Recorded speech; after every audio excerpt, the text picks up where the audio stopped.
try to get rid of me. But from ocean to ocean, they gonna have to deal with me. I've been overlooked, slept on, stepped on, left for dead, always against all odds, like Pac said. I'm the living great Gatsby, but these boys are watching quick and disappear like Banksy. From ocean to ocean, sea to sea, I'm something that you gotta see. Gonna take a lot to drag me away from you. There's nothing that 100 men or more could ever do. I bless the rains down in Africa. I bless the rains. Morning. Were you singing Africa by Toto? Ew, no. It's Ocean to Ocean by Pitbull, Mr. Worldwide, Mr. 305. Ooh! Featuring Rhea from the Aquaman soundtrack. What the hell is a Toto? Right. You're up early.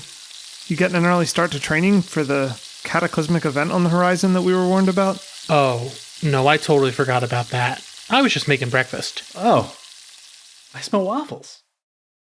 Are we talking about Stephanie Brown today? What? How did you get that from the smell of waffles? You don't think of Batgirl when you smell waffles? Why would I? Well, fans sent a bunch of waffles to the DC Comics headquarters to try to campaign to get the best character back in the main line. But why waffles? Because waffles stand for something, Mike. Waffles are about bonding. About warm, buttery, delicious breakfast that we can all sit around and enjoy as we enjoy time together. Are we doing some sort of wholesome opening? And am I in a bizarro timeline here? What is going on? No, I will not write jokes at the expense of a character who deserves the world. All right, this is getting super meta. I'm just going to play the theme now.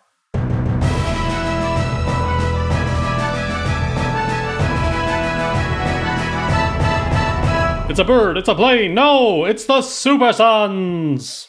And we're back. I'm Dan, and that's Jake. That's me. And we are here to help you find a foothold in the DC universe. So Dan, what'd you call me here today? We are talking about I guess probably one of my favorite characters of all time, Batgirl, Stephanie Brown. I have been a huge Stephanie Brown fan. I think this is one of the first series that I read completely, start to finish, way back when. And I've loved the character ever since. I think the only issue I'd read as it was coming out was the Halloween issue. And the... Was Supergirl? Yes. Yeah, it's a good one. I also... That's actually a fantastic issue. Anytime Damien crossed over, I think I picked that up. But... I've always liked Stephanie. Every costume she has is great. We're also changing up how we're doing things a little bit. There's going to be some exciting more stuff coming in the future, but we're going to move a little bit away from doing summaries and doing more discussions. So you have a chance to read the book. Yeah. We're not just going to tell you what happens anymore. That's probably not the best way to get you to read. Yeah. So now you can read it and come back and listen to us talk. So Stephanie Brown was Batgirl for not that long, actually. She was created by Chuck Dixon and Tom Lyle. Her first appearance was in Detective Comics 647 in June 1992. So she is 2 months older than me. She's gone by the codenames Spoiler. At one point, she was Robin, which DC has refuted, and they go back and forth. No, they just confirmed it again, actually. In the 80th? No. Yes, that and... that new digital first Robin issue. Oh, those digital first are awesome. Yeah, they all get captured, and it literally names her as the fourth Robin. Huh. Yeah. Is that the one that Tim Seeley wrote? I don't know, mate. I think so. Yes, it is. Remind me, I have to buy that later. Okay, so... she's dated Tim Drake on and off, and she's always been pretty close with Cass. Steph has always been treated like she didn't have what it takes by Batman, and she always has to kind of prove herself more than everyone else. She, quote-unquote, died at the hands of Black Mask, but her death was actually faked by Leslie Tompkins, so she couldn't be used as a pawn to get to Batman. She has kind of a Spider-Man-like personality. She jokes to herself a lot, and she's genuinely very funny. She has a gigantic heart, and even though she doesn't always succeed, she gives it her all. But she doesn't actively bully all her villains. No. She's not bad. Spider-Man has a special place in every villain's heart as the one that picked on them too much. Yeah, like remember when Peter took over his body again when Doc Ock was in it, and the only reason Green Goblin knew it was him is because he made fun of him? I forgot about that. Yeah, he said, it's something along the lines of, I wouldn't be caught dead carrying a purse like that, and Green Goblin's like, oh, it's you. Steph. Wait! Steph I didn't even realize that. I didn't even remember that he knew that. It wasn't Peter. Yeah, it's kind of a big story arc where they are going against each other. I mean, I really only read the issues with Miguel. Oh no, Superior Spider-Man's one of my favorites. Oh no, I read all of Superior. Yeah, that's in Superior. Right, but no, wait, I read the first. Yeah, because first half until it's after he becomes like an army essentially. Venom part. Yeah, it's after that. So Jake and I were so Steph went away for a while after the New 52. And at that point, I was in college and Jake and I were going to New York City Comic Con every year. And we were in the room when they announced that Steph would actually be coming back. And that was a pretty high octane moment. So I've been honestly super excited to cover that's her. one of those moments from New York Comic Con that I remember. That Kyle Higgins pointing at me and saying, "Hey, cool shirt," in the middle of the panel, and Avatar of War. Oh man! So we were in what panel was it? It was like the New 52, like the less popular books. It might have been. It was the teen books. Yes. Was it called Young Justice? It might have been. Was it the Young Justice panel? Yeah. So basically, they were talking about Hawk and Dove, and they're the avatars of peace and war. Wait, was Rob on the panel? Rob Liefeld. Was he? I don't remember. I don't remember. But basically, he drew it and then he later wrote it. But basically, it was a bad series. Yeah, I read it all in one night. Which were they? The Avatar of War and Peace or Avatar of War? War and Peace. Okay, so someone in the crowd kept chanting Avatar of War just every chance he got. He was just like Avatar of War. Eventually, somebody got him to say Avatar of Peace. Yeah, Avatar of War. Those panels were always something else. But I mean, panels are not an easy thing to do. I really miss them, honestly. And I think now we kind of can get into conventions as press. One day when we finally are big enough to have our own live panel for the recording of the show, I can't wait to just serve sandwiches. Just a 30-foot long sandwich of my own device. Remember the John Carpenter panel? Yeah. Oh God, that was something else. So, right. What story are we talking about today, Jake? Batgirl, Point of Origin. Written by Brian Q. Miller. Pencils by Lee Garbett, Trevor Scott, Sandra Hope. Inks by Trevor Scott. Colors by Guy Major. Letters by John J. Hill. So, quick story summary. This takes place after Final Crisis, where Batman is dead, and, well, also after Battle for the Cowl, which Dick wins and becomes Batman, and Damian Wayne becomes Robin, the best Robin. So, in this time, Cassandra Cain walks away from the Bat symbol because she can't follow after anybody else but Bruce. She's not going to listen to anyone else because that's how much reverence she had for the man. And so she gives Stephanie her costume. Stephanie had just hung up the off and on, was moonlighting as spoiler again. After she came back from the dead. You guys can't see my air quotes, and neither can Dan, but they're there. But now she feels like she has to do something to prove that she can do it. And it's her freshman year of college, which is stressful enough. If you've been to college, we all know, oh boy. But without having the whole bat symbol stuff bouncing around the old noggin, that would be normal. That would be a normal time if you didn't have any of that bat stuff in you. Oh, wait, no, that's just the coronavirus. Never mind. That was so stupid. I don't think I understood a single part of that sentence. Yeah, because I went back. Yeah, you jumped back and forth. I jumped back in, and then I tried to save it, and it did not work. So it was her freshman year at college, which is already stressful enough, without having the whole bat symbol thing bouncing around her old noggin. Now you guys know how scripted this is. We're actually going more off script with the way we're going, but this part, yeah, I know. Jake's just has a hard time. Well, didn't have to say it like that. But so then I was going to say having a hard time reading, but I don't know if it's too far gone from us saying that we don't know how to read for people to remember that joke. Oh yeah, guys, we don't know how to read. Oh boy. All right.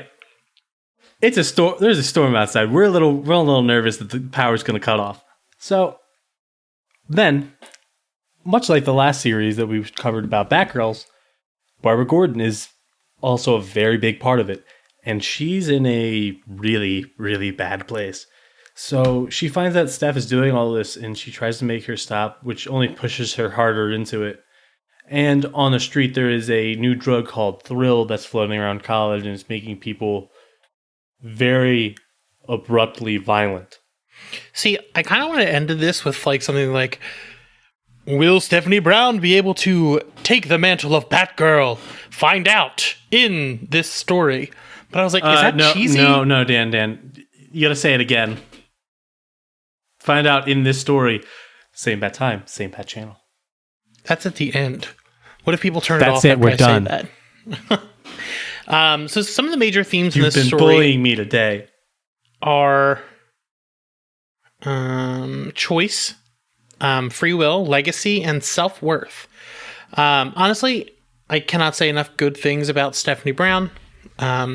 She's like very wholesome, she's hilarious, and she's a lot more relatable than the rest of the Bat family in that she has emotions and she feels them instead of just pushing them down as hard as she can. and she's also Other than like Dick, but well, no, Dick's got commitment issues, yeah. like bad ones, which only comes back up in this. Yeah. They come back up in this real bad. So this is actually on the DCU app. The whole collection is there.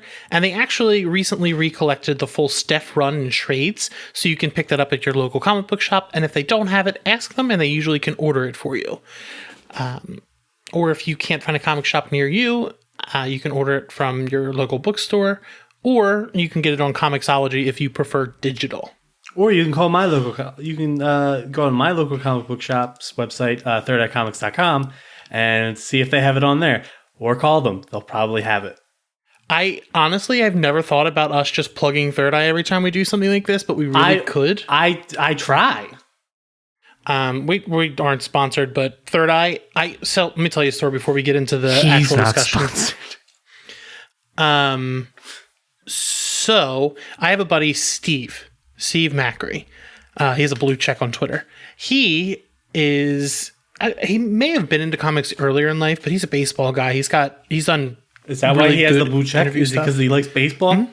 No, it's because he's like a journalist. He's like done a bunch of real interviews and has some podcasts and stuff. But he was looking to get into comic books, and he asked me for some recommendations. I asked him what characters he likes, and I gave him some recs. And he went to his local shop, and he was reading a lot of comics. But then, now, once everything happened and things started closing, he was like, where can I get my comics? And I was like, listen, call Third Eye. They're the best shop in the world.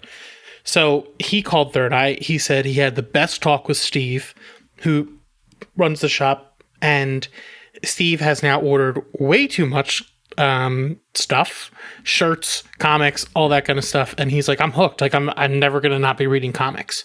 So it was actually super cool to see someone that I was really good friends with in college come into this nerd thing with help from the show and Third Eye. So Third Eye going. Third Eye Comics. And you still have Steve's email. Email Steve so we can interview him soon. We'll figure that out later. So you're putting yourself out there to make sure you do it.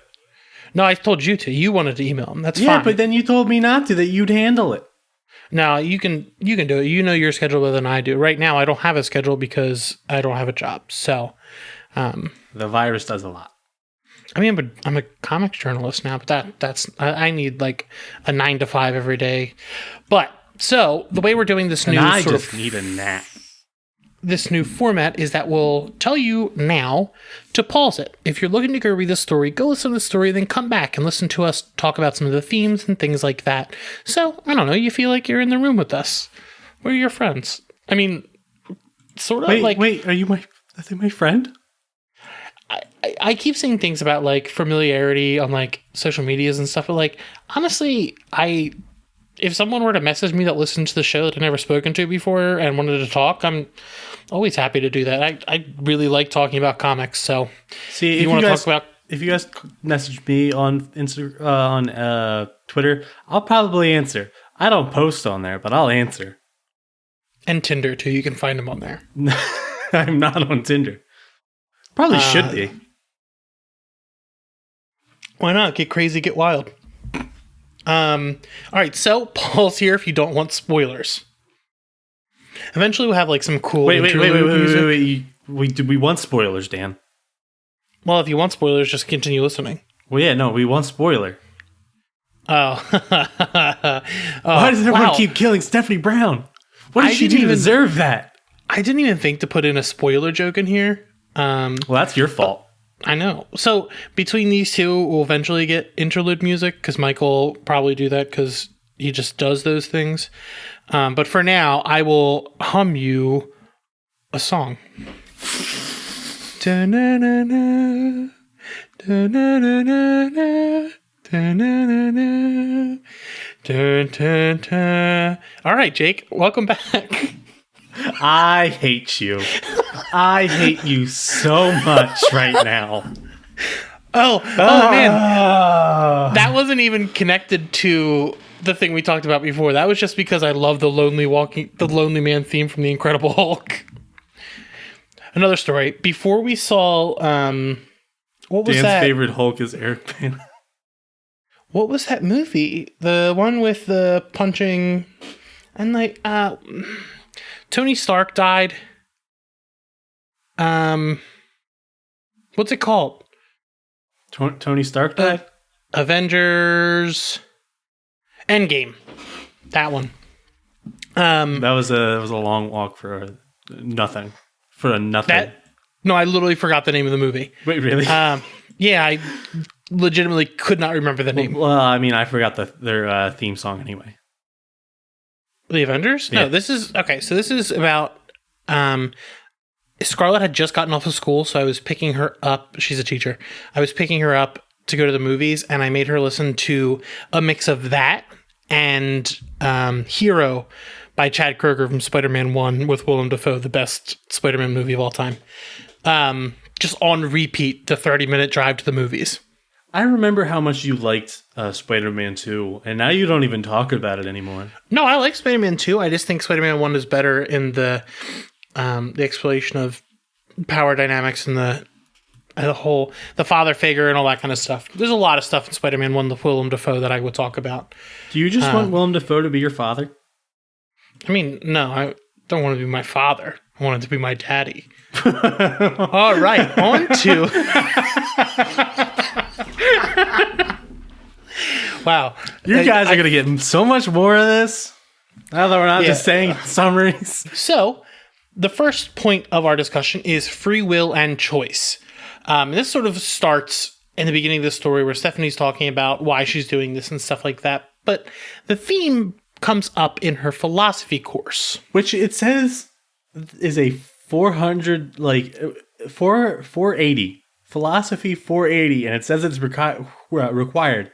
I don't know how everybody else's school worked, but for my university, that would have been like an like a 400 class is an upper level class.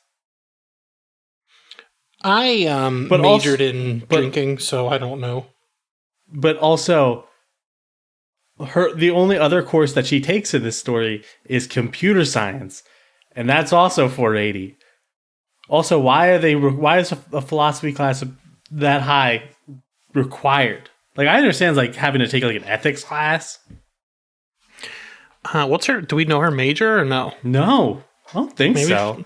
Maybe she's a philosophy major. She's a freshman, Dan. I don't know. I don't think she has a major. She doesn't need a major yet.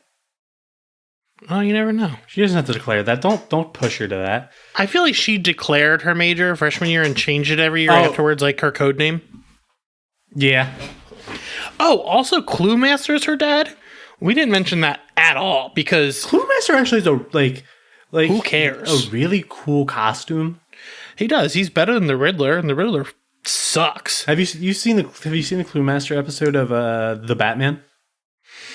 No, I feel like I've only seen season 1 of the Batman. The Batman's really good. Eventually, the Justice League comes into that, don't they? Yeah. All right. Also, so, I'm gonna make you watch Beware the Batman because I want to watch it with eco-terrorist Professor Pig. Yes. Yeah. No. When we cover Professor Pig, we're gonna do the issue of Batman where he's hallucinating, and it's the Mitch Gerard's pig art. Or honestly, not any story, and I just sit here for 2 hours and talk about Professor Pig. Every appearance of him, like that, like Batman in Bethlehem. Yeah. All right. The first appearance of the Professor Pig, where he does not look like Professor Pig. He's just a guy in a suit with a pig mask. Back to free will and choice, because we're taking that choice away from you. So in the philosophy course, the professor says, with outside forces placing constraints on what choices we have at our disposal, do we really have a choice at all? And this is kind of explored, and it gets more narrow as the story goes along. Barbara says that the bat symbol is making a target on Stephanie's chest. In her notebook. And that she's asking for this trouble. She's making that choice. Like, Steph is making the choice to put the bat symbol on her chest when she could just go back to her other costume or things like that. She's actively asking for trouble. And Babs goes about it the completely wrong way and is not very nice at all. Well, there's also the point that she makes. I don't know if she makes it here or later, but she talked about how she used Stephanie as an example to keep another girl from becoming a Batgirl. Yeah. Who was the other? I don't remember her real name, but I know she goes by the Misfit, and she's actually a metahuman. Huh. She has the power to teleport. But the thing about that whole idea of like she's wearing this symbol, it makes her a target. The bat symbol is literally a target. Miller made it that in The Dark Knight Rises that's the most protected point of Batman's suit, and I guess it's practical because it's a huge bat on some dude's chest. But it's kind of the idea of that he's wearing this to make himself a target, to draw the darkness to him instead of spreading it out through the city. Does that work? Absolutely not, because Gotham City is still a shithole after 80 years of having Batman. And then he puts a kid in some bright colors and says, hey, you can't just wear black and blend into the dark. You got to earn that shit. This will make you a bigger target. And you're going to go out during the daytime. Yeah. Luckily, Dick Grayson could dodge bullets because he was a little acrobat boy. Oh, I was talking about Duke. When you said yellow and bright. Oh, no. Duke's I didn't say yellow. Signal. Oh, you said yellow. Oh, no. But also, which suit of Duke's do you like better? The no-name suit or the signal suit? Because I really, really love the no-name suit. Duke is sorry, we haven't talked about Duke. Duke is the newest Bat family member. Who was in We Are Robin. And he wears I like the yellow suit. Well, they're both yellow. Both the suits I'm referring to are yellow. I haven't seen the second one then. There's the one with the white symbol, and then there was the one with the leather jacket. Oh, white symbol. I like the leather jacket. Because I really like that helmet. So, then they introduce the idea of fight or flight. So when your choices are limited, what are you going to do? Are you going to stay and face whatever that is, or are you going to run? Which then comes up when the true villain is introduced, Scarecrow, who's actually getting all of his goons hooked on drugs, which takes away their choice. He's taking away their free will and making them dependent on him. He says that they were slaves before this and no one really has a choice. I don't know if Scarecrow is making a political comment about how everyone is a slave to wages and the world and things like that. I don't know if Scarecrow is... It's also you could also debate whether or not that's a commentary on drug use. Yeah. Which, if so, it's really dated. Yeah. Oh, yeah. Even by that year's standards. I don't. You think Scarecrow's a Republican? Scarecrow is no. I think he's not on the war on drugs. I think he's like really against it. He's like an Ayn Rand level libertarian. You know what the Ayn Rand? I think it's the Ayn. Is it Ayn Rand or Ayn Rand? Ayn Rand. I don't care. Whatever. Whatever. The Rand Institute just took a bunch of money from the government. Hilarious. They had to apply for that and everything. So he hits Steph with his new drug that makes him look like people who have influenced her or kind of like questioned her in her life. So like Robin, Cass, herself, which is kind of like the drug. The drug is projecting her subconscious. Did you just hear that? Mira just went, Meh. Yeah. Hi. Sorry, Mira made that noise? Yeah, Mira never makes noise. I'm always used to Corey going, meow, meow, meow. No, Mira makes a lot of noise. She's been in pretty much all the recordings recently for everything I've done. I haven't taken her out. She likes her cat to hang out in the cat tower because the dog can't get her. She's putting her face in my laptop bag.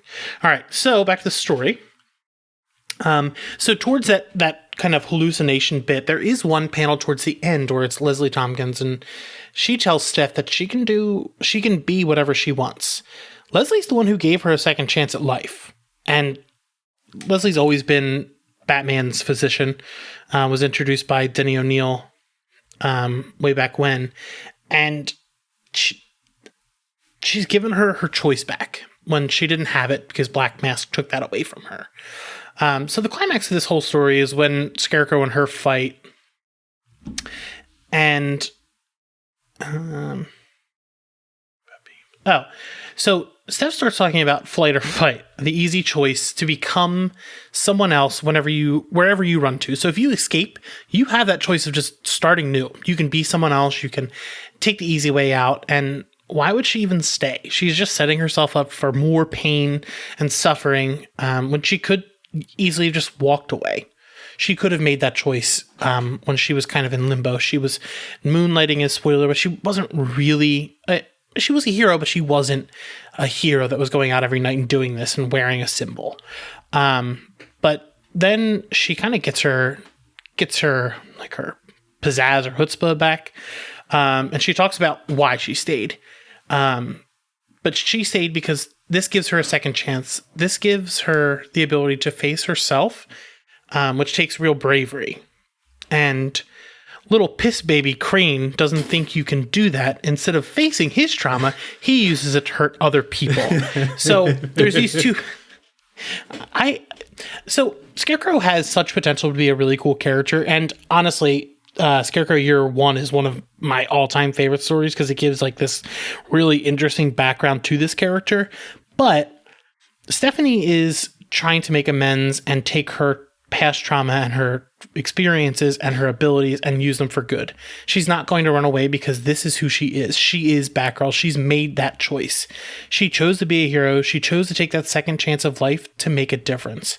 She doesn't have to prove herself to any of her doubters like Barbara or Tim or Damian or Dick. But she just wants to prove it to herself that she is worth this, that she can do this, that she is a hero. And it's kind of interesting in the story that it's by his standards, Damian is kind of the first one to kind of accept her for being Batgirl, and then like the next arc, like Dick is kind of just projecting. his feelings about Barbara onto Stephanie for a little bit. Yeah. But Barbara does. Ooh, she. Well, no. I'd say Barbara takes more of that route on accepting Stephanie as a kind of a big middle finger to Dick. But that's sorry. Yeah, I'm going off on a tangent. There's a lot to unpack in what I'm trying to say.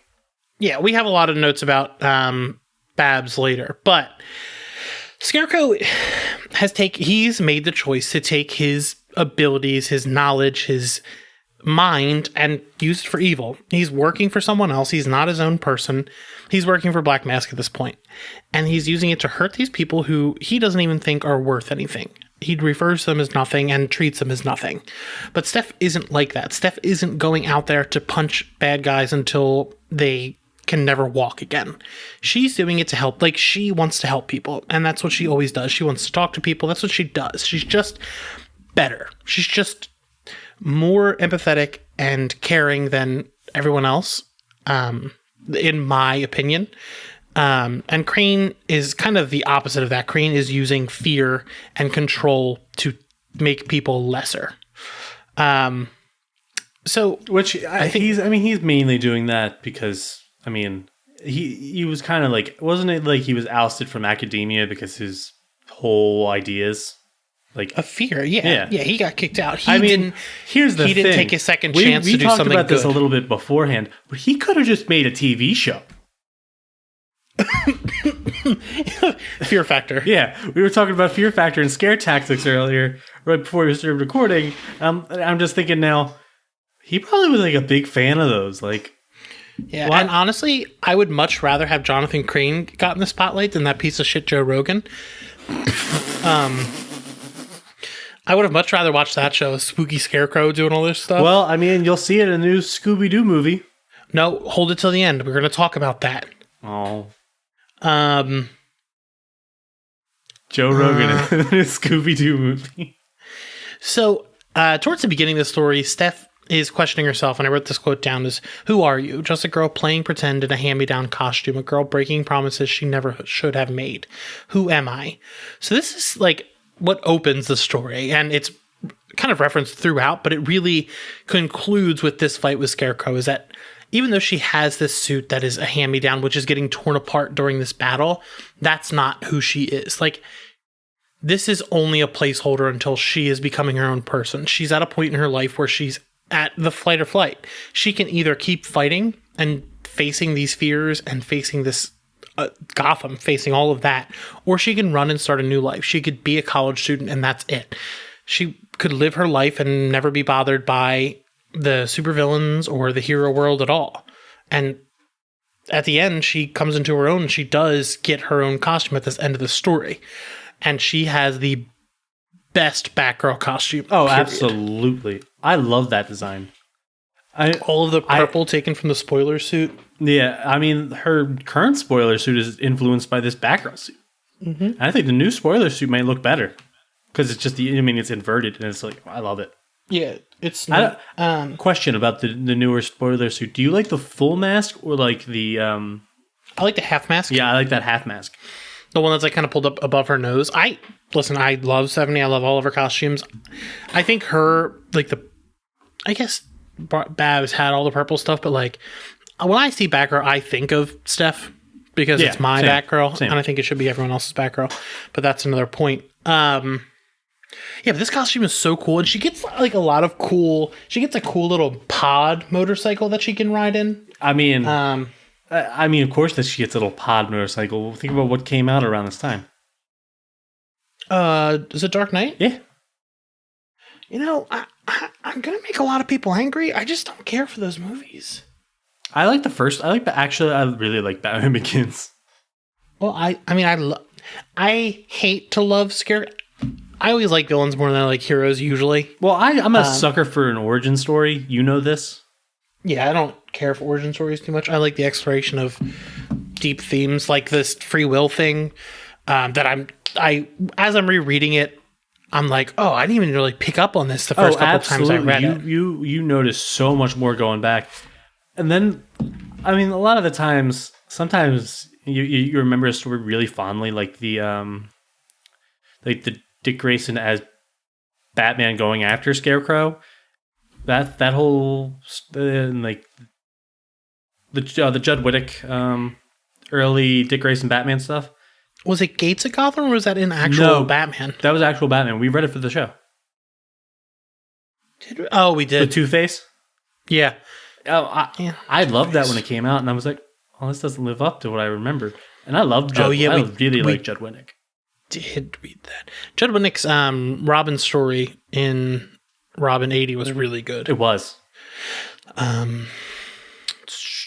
So let's talk about this era of Batman, because I know that we both think this is probably the best Batman's ever been. Yeah, I mean, a lot of comics from this era from both companies were kind of very good. No. Not the Batman comics. Those were really good, but like after Final Crisis, a lot of comics kind of, I mean, they had to ramp up, so a lot of the mainstay writers were leaving to develop the New 52. Mm-hmm. And you can go in and look at when Johns leaves JSA, Justice Society of America, and it kind of just falls off. And I mean, it's not bad, but like you can't go from a really, really good book to just, oh, this is okay. Yeah, but I think this era with, I don't know if Grant Morrison was running the whole show, but Grant Morrison was the one running Batman and Robin and like the overarching story. I think Batman and Robin was the best book in the line. I think Batgirl is, Batman. But that Batman and Robin is the best Batman book that I've probably ever read. I love that story. I think that and the New 52 the Batman and Robin books were just phenomenal. Like, I really want to go back and read Batman Inc. because like you can see where the disconnect is in between that and the 52, but really Bruce was dead at this point and everyone else had taken up the mantles. Like having Dick as a mentor and having Babs as a mentor to Steph and Damian was awesome because they both had been through so much and they both I thought what Morrison was doing Batman with Jason Todd was super cool. Oh yeah. I think that's probably the last time Jason has been cool since then, because I mean, I like when he's in another book, but yeah, he's a great support character. But I don't like Jason. I don't really care for him because he hasn't had that like good run yet, and now he can because the other person has finally left after 10 years. Yeah, but like Jason, this was awesome. I love Morrison's Jason costume. It's not Morrison's, but I cannot remember the artist who designed it. I don't think it's Quietly who designed it. I think it was Quietly. Was it Quietly? I think so. Don't quote us on that just because I'm not sure. Yeah, but like the complete anti-hero look, not the biker look. I mean, I really like that was a pig arc, wasn't it? Yeah. Yeah, because he took one of the Dolatrons. Yeah. Scarlet. What's her name? Scarlet. Yeah. But yeah, this whole era is just so good. Like, I personally love Red Robin. I think it's a great series. Batgirl, which is Batman interesting because I didn't care for it until Fabian took over. You liked the Chris Yost stuff, but you didn't like Chris Yost's Scarlet Spider, but I did. No, I did not like that. Which is interesting because they're both red adjective animal. Red adjective animal. I really do think this is my favorite era of Batman. And if you're looking to kind of pick up Batman, if you're looking to pick up Batman and not follow Bruce, the Batman and Robin is such a good book. Batgirl is... I will hand over foot always recommend you this Batgirl over any other... Oh, yeah. No, I Bat Family story. I was reading through it, and I was like, oh, I'm just going to read the next issue. And then I kept reading. Yeah. It's one of those kind of books where you're like, oh, I'm not going to stop. Yeah. But another big point of like why I love Stephanie so much is that she's so funny and genuine. Like her inner monologue is really funny. I wrote her outward monologue is even funnier.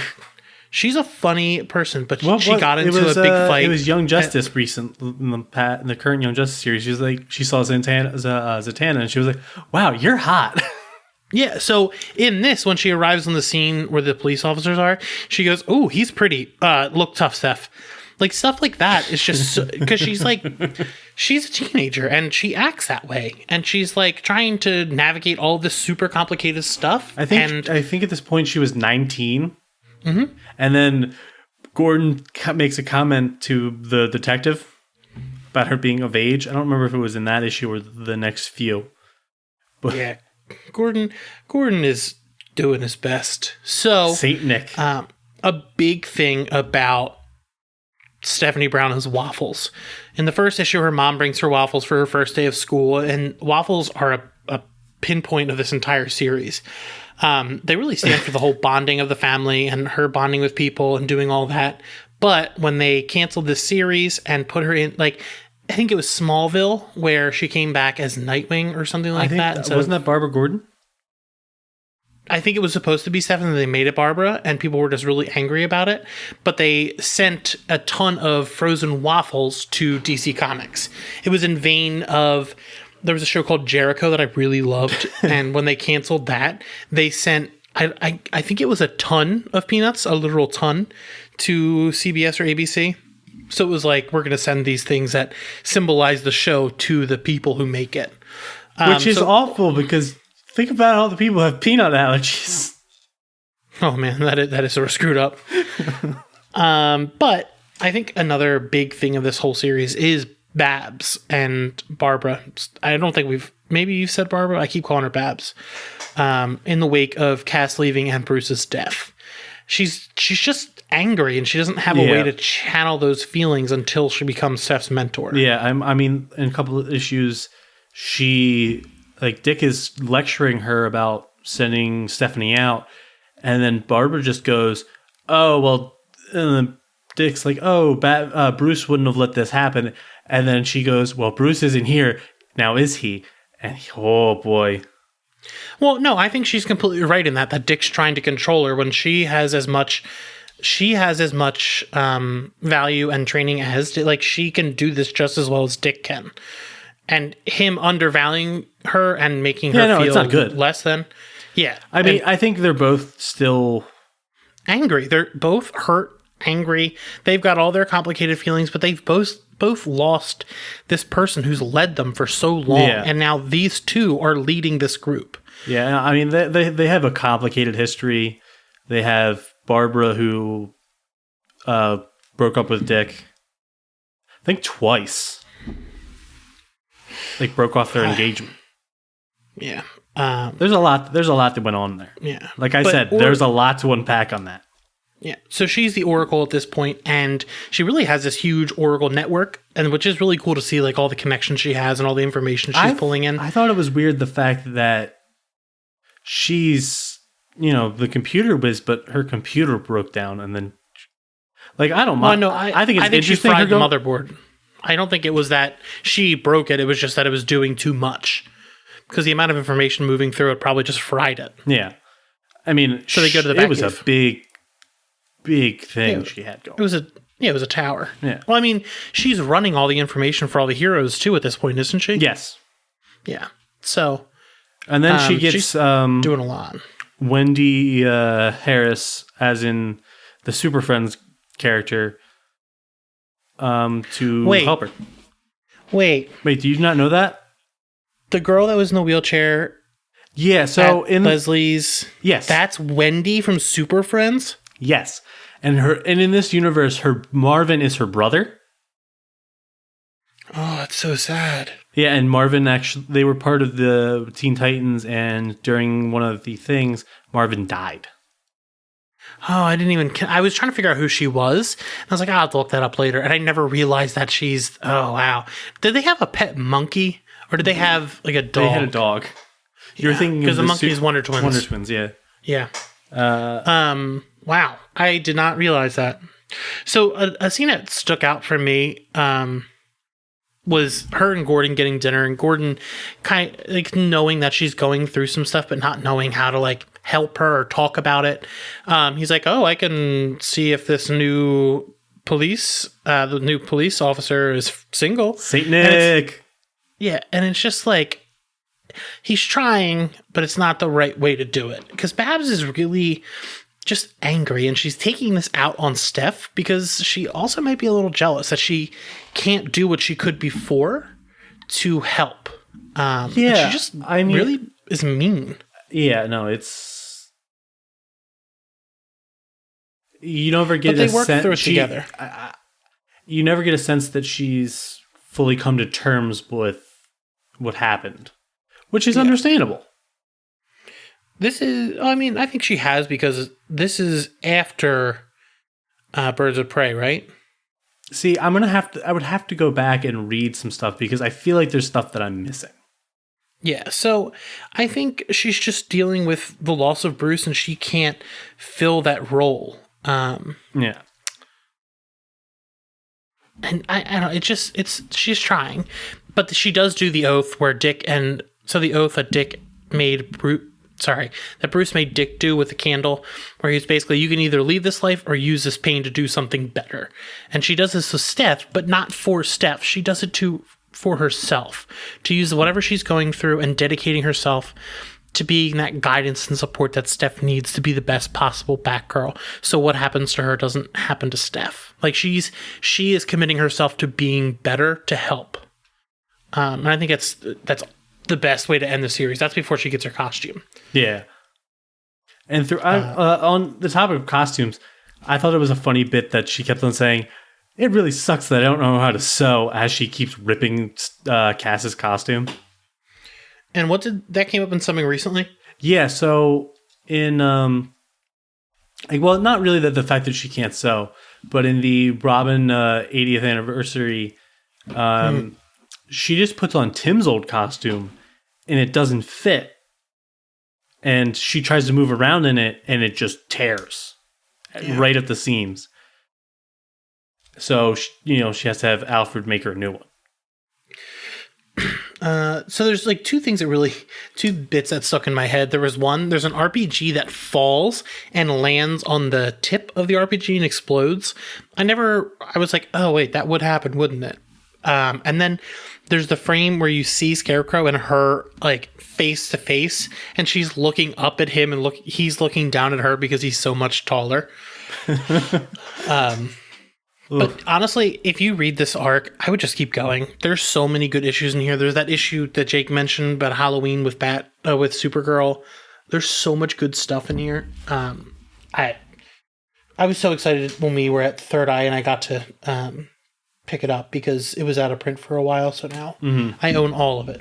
But yeah. So there's a couple more things we want to talk about before we let you go. Jake, you wanted to mention it earlier. Yeah. So there's going to be a new Scooby-Doo Halloween movie, and there's some big names in it, one of which being Scarecrow as the main antagonist in a Scooby-Doo movie. Without Batman. Yeah. Like, it's just their villain now. Well, I mean, they got a science guy. What? Oh, I haven't watched the trailer, Jake. Oh, you haven't watched the trailer? I told you to watch it. No, explain it to me. Tell me what happens. Oh, so Bill Nye the Science Guy's in it. Okay, who else? What's her name? Elvira? Whoa, really? Yeah. That's awesome. Like, she's one of the main characters. They're the main characters. Bill Nye the Science Guy and Elvira. That's all. I love Bill Nye, dude. Like, I know Bill Nye doesn't have the accolades that the other asshole has, but Bill Nye wants... But at least Bill Nye doesn't go out of his way to try to ruin things. No, Bill Nye is not a gatekeeper like Tyson. Like, he wants people to be excited about science. He wants you to be excited. He wants to teach you and help you and give you those tools that you need. And that's why I like him, because that's what I like to do. I don't want to be Neil deGrasse Tyson where there's so many other people like that. I originally went to college for biochemistry, and there's a lot of people that just don't want you in science. Yeah, and it's like, why? If you're excited about something, then let other people be excited about it. Yeah, like I had one there was one class, it was the hardest, it was listed as one of the hardest ones in the school, and I had to take it, and I got one of the professors who wasn't, she wasn't really there to teach, but I really have preferred my advisor who also taught it, and he gets really excited It was just like you have to have those professors. Yeah. I also had the same thing. I also had a professor who only wore he wore one outfit for all labs. It was gray like sweatpants, a black t-shirt, and there was an alternating hoodie, one of which being just gray and the other one being a SpongeBob hoodie. It was a black SpongeBob hoodie with a gold foil SpongeBob on it. That's incredible. He was incredibly creepy. Oh, yikes! I think he was. I think he was Russian. He reminded me of the Rhino. Right. So, did we talk about DC Fandom the last time? I don't think we did. So DC is doing this kind of online convention where they're going to have panels for movies, games, comics, TV shows, and they're going to reveal stuff and like celebrities and all this kind of stuff. We should probably do something for it. I was thinking maybe we do a live stream at some point, or we just barbecue and like take pictures of us having fun and like we're just tailgating the DC Fandom. Jake, what are you reading in your? Okay, so I got reading The Question still with the new series. I was reading. I still have to finish the first issue of it, but I was really enjoying it. Bleed Them Dry from Vault. Oh yeah. What else was I reading? Still reading Black Torch. I have one more volume to be caught up. I'm still watching all of Gundam. Did you you read Bleed Them Dry already? I read half of it. Half the first issue. I put it down because I had to go do something and I forgot to pick it back up. Yeah, it's very, and very I have good. They're also making No One's Saki. Rose. Oh, that is very good. I wrote about that for CBR. Actually just got and Adventure Man. I've seen so many people read that. I really want to pick it up. Yeah, Trish was busy, but she was like, "Jake, you need to read Adventure Man." She's like, it's written by Fraction. I was like, "All right, I'm in." Zach Thompson sent me a copy of the No Man's Rose, the one that comes out this week or next week, so I can read and review it. I love that series. The art on that is beautiful, and the concept is beautiful. If you don't follow me on any social media or anything like that, I'm a huge Vault fanboy. I'm a very big Vault aficionado now. So I'm reading the plot. I have to write a couple things on that. So wait, Dan, have you been inside the vault? No, I really want to though. They live near our friends, so I may go visit once everything is over. You're just gonna go in the vault. I assume it's an office. Maybe they have a small vault they can put me in. They changed the door out for a vault. How cool would that be, though? Their office door is a vault. DC has Superman in their office and things like that. I mean, that's DC. I mean, they've been around since the 30s. Yeah. So read the plot 5. The pulp. The plot. Now, if you want to read the pulp, you got to read Adventure Man. You can find us on Twitter at DC Supersons. You can find us on Instagram at SupersonsPod. We'll be developing a new website once some things are in motion. You can find me at Dan the McMahon. You can find me at, I mentioned my Twitter earlier, so I had to plug it, Jake Licks Otters. And you can catch us, same bat time, same bat channel. Oh, also watch Stargirl. Oh, yeah, Stargirl. My boy is in it. My boy. The Harley Quinn finale. I don't want to give spoilers, but I need more Harley Quinn. And it's Doom Patrol. Doom Patrol season 2 is so good.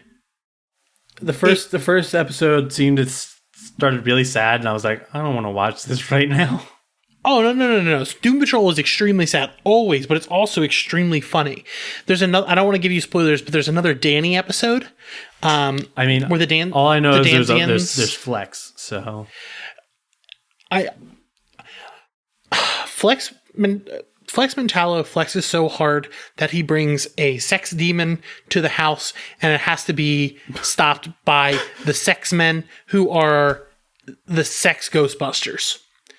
Not just sex X-Men? Oh, wait, no, that's Doom Patrol. That is Doom Patrol. It is the horniest episode of all of them. Robot Man does like LSD. Oh, it's wild. Yeah. Doom Patrol episode Wait, 1 why would LSD would work on him because he does have a brain. Well, the chief made it. Oh, right. No, the chief. Oh, the chief. The chief. But it is so, like, every episode so far has been a grand slam. They take these weird concepts from all the comics and they just make them. And there is so much Larry content, and it just hurts. It hurts. Yeah. But yeah, if you're looking for something fun, watch Stargirl. If you're looking to cry every episode, watch Doom Patrol. Well, no, there's some sad stuff in Stargirl. No, not like Doom Patrol. But it's okay because Beth has friends now. Yeah, it's like CW sad stuff. Then there's Doom Patrol, which is you have an existential crisis. Yeah. It also only got moved to CW, but we can talk about that later. So, catch us in 2 weeks. Same bat time, same bat channel.